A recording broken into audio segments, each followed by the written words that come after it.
Ngayong Pebrero, muling magbabalik sa Kapamilya Channel via All TV ang isa sa pinakamatagal at pinakapaboritong kapamilya shows.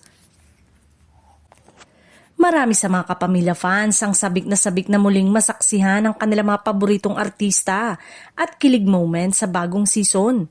Ang pagbabalik ng palabas na ito ay bahagi ng bagong partnership ng ABS-CBN at All TV upang maabot ang mas malawak na audience sa free-to-air television. Ang show na tinutukoy ay kilala sa pagiging longest-running variety show sa Pilipinas na nagdala ng kasiyahan at aliw sa mga manonood. Bukod sa musika, tampok din dito ang mga special performances ng kapamilya stars, kilig field segment at mga bagong talent na patuloy na pinapalabas sa programa. Hindi nakapagtataka na bawat pagbabalik ng show ay nagdudulot ng excitement sa fans. Lalo na't puno ng sorpresa at bagong pagtatanghal ang bawat episode.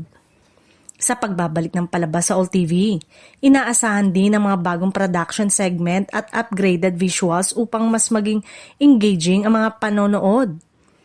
Pinaghahandaan ng production team ang mga bagong konsepto at collaboration kasama ang mga artista para mapanatili ang freshness at kasiyahan sa bawat episode. Malaki rin ang tiwala na sa show ay patuloy na magiging paborito ng maraming Pilipino kahit na lumipat na ito sa bagong platform. Ang pagbabalik ng show sa All TV ay malinaw na hakbang ng ABS-CBN upang mapanatili ang relevance ng kanilang mga palabas sa bagong panahon. Sa tulong ng bagong platform, mas maraming Pilipino ang magkakaroon ng pagkakataon na mapanood ang paborito nilang kapamilya artist. Kahit saan man, kahit kailan.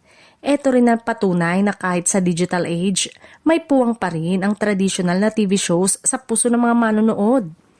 Sa huli, ang pagbabalik ng palabas ngayong Pebrero ay tiyak na magdudulot ng kasiyahan at kilig sa lahat ng Kapamilya fans. Hinihikayat ang lahat na abangan ang unang episode sa Kapamilya Channel via All TV at muling makasama ang kanilang paboritong mga artista sa masayang show na ito. Ang excitement at anticipation ay patuloy na nagiging highlight ng bawat linggo para sa mga manonood sa buong bansa.